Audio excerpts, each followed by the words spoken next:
Kozhikode Kadalundi Kottakkadavu TMH ആശുപത്രിയിൽ വ്യാജ doctor ചികിത്സിച്ച് രോഗി മരിച്ചതിൽ പ്രതിയെ പിടികൂടി പോലീസ്. MBBS ബിരുദമില്ലാതെ RMO ആയി ജോലി ചെയ്ത അബു എബ്രഹാം ലൂക്കിനെ ഫറോക്ക് പോലീസാണ് കസ്റ്റഡിയിലെടുത്തത്. ആശുപത്രിയിൽ പരിശോധന നടത്തേണ്ടതുണ്ടെന്ന് ഫറോക്ക് CI അറിയിച്ചു. DYFI ഇന്ന് ആശുപത്രിയിലേക്ക് പ്രതിഷേധ മാർച്ചും നടത്തും. ശരത് SS നൽകും വിശദാംശങ്ങൾ. ശരത്തിലേക്ക് ഉടനെ തന്നെ പോവാം. ഏതായാലും കോഴിക്കോട് കടലുണ്ടി കോട്ടക്കടവ് TMH ആശുപത്രിയിലാണ് കഴിഞ്ഞ ദിവസം വ്യാജ ഡോക്ടർ ചികിത്സിച്ച രോഗി മരിച്ചത്.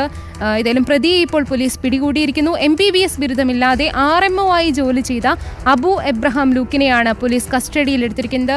ഏതായാലും ഇയാളുടെ ബിരുദം MBBS ബിരുദം വ്യാജം എന്ന് തന്നെ, അതായത് പരീക്ഷ ഫൈനലിലേക്ക് എത്തിയിട്ടില്ല എന്നുള്ളതാണ്. അത് ഇവരുടെ ഒരു ബന്ധുക്കൾ തന്നെയാണ് ഇക്കാര്യം തിരിച്ചറിയുന്നത്. ഈ മരിച്ചയാളുടെ ബന്ധു തന്നെയാണ് ഇക്കാര്യം തിരിച്ചറിഞ്ഞിട്ടാണ് ഈ ആശുപത്രി ഇതുമായി ബന്ധപ്പെട്ട ആശുപത്രിക്ക് അധികൃതർ അറിഞ്ഞിട്ടില്ല എന്നുള്ളതാണ് പിന്നീട് പറയുന്നത്. അവർക്ക് അറിയില്ലായിരുന്നു ഇങ്ങനെയാണ് സംഭവം എന്നുള്ളത്, അറിയില്ലായിരുന്നു എന്നാണ് പറയുന്നത്. പക്ഷേ എന്തായാലും ഈ സംഭവം അതൊരു ജീവൻ എടുത്തു എന്നുള്ളതാണ്. ഒരു വ്യാജ ഡോക്ടർ എന്ന് തന്നെ പറയാം. പൂർത്തീകരിച്ചിട്ടില്ല, MBBS പൂർത്തീകരിച്ചിട്ടില്ല, അതിന് മുൻപ് തന്നെയാണ്. പക്ഷേ ഇത്രയും കാലം അവിടെ ജോലി ചെയ്തു, അത് കൃത്യമായിട്ട് ആശുപത്രി അധികൃതർക്ക് അറിയാൻ കഴിഞ്ഞിട്ടില്ല എന്നുള്ളതാണ് പറയുന്നത്. ആശുപത്രിയിൽ പരിശോധന നടത്തേണ്ടതുണ്ടെന്ന് എന്തായാലും ഫറോക്ക് CI അറിയിച്ചിട്ടുണ്ട്.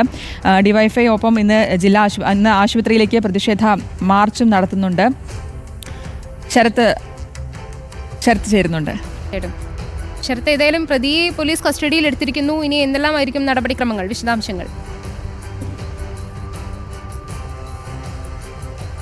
പ്രധാനമായും ഈ കേസുമായി ബന്ധപ്പെട്ട് അന്വേഷിക്കേണ്ടത് ഈ ആരോപണമുയർന്ന ഈ വ്യാജ ഡോക്ടറായിട്ടുള്ള തിരുവല്ല സ്വദേശിയായ അബു എബ്രഹാം ലൂക്ക് ആരെയൊക്കെ ചികിത്സിച്ചിട്ടുണ്ട് എന്നുള്ളതാണ്. കാരണം നിലവിൽ ഏറ്റവും ഒടുവിലാണ് വിനോദിൻ്റെ മരണം സംഭവിക്കുന്നത്. അതായത് ഈ മാസം 23-നായിരുന്നു വിനോദ് ഈ ഒരു കോട്ടക്കടവത്ത് ആശുപത്രിയിൽ ചികിത്സ തേടിയെത്തിയത്. കടുത്ത ചുമയും ഒപ്പം നെഞ്ചുവേദനയും തുടർന്നായിരുന്നു ഇദ്ദേഹം ആശുപത്രിയിലേക്ക് വരുന്നത്. ചികിത്സ തേടി അന്ന് തന്നെ ഇദ്ദേഹം മരണപ്പെടുകയും ചെയ്തിട്ടായിരുന്നു. അന്നാണ് ബന്ധുക്കൾക്ക് ഈ ഒരു സംശയം വരുന്നത്. അതായത് ഇത്രയും വേഗം മരണം സംഭവിച്ചതുകൊണ്ട് തന്നെ എന്തുകൊണ്ടാവാമെന്ന് സംശയം ബന്ധുക്കൾക്ക് ഉയരുന്നു. ചികിത്സാ പിഴവ് ഉണ്ടാകാമെന്ന് ബന്ധുക്കൾ ആ ഘട്ടത്തിൽ തന്നെ സംശയിക്കുകയും ചെയ്തു. തുടർന്ന് നടത്തിയ അന്വേഷണത്തിലാണ് ഡോക്ടർ തരത്തിൽ MBBS ബിരുദം ഉണ്ടായിരുന്ന ആളല്ല എന്നുള്ളത് ഇവർ കണ്ടെത്തുന്നതും. ആ രീതിയിൽ നടത്തിയ അന്വേഷണത്തിലാണ് അതായത് പ്രാഥമിക ചികിത്സ നൽകാതെ നേരിട്ട് രക്തപരിശോധനയും ഒപ്പം ECGയും നടത്തിയതാണ് വിനോദിൻ്റെ മരണം എന്നുള്ളതാണ് ബന്ധുക്കൾ കണ്ടെത്തിയത്. അതുതന്നെയാണ് പിന്നീട് വ്യാജ ഡോക്ടറാണെന്ന് കണ്ടെത്തുന്നത് ഉൾപ്പെടെ കാര്യങ്ങളിലെത്തിയത്. നിലവിലെന്തായാലും ആശുപത്രി അധികൃതർ പറയുന്നത് സംഭവത്തിൽ വീഴ്ച സംഭവിച്ചിട്ടുണ്ട് എന്ന് തന്നെയാണ്.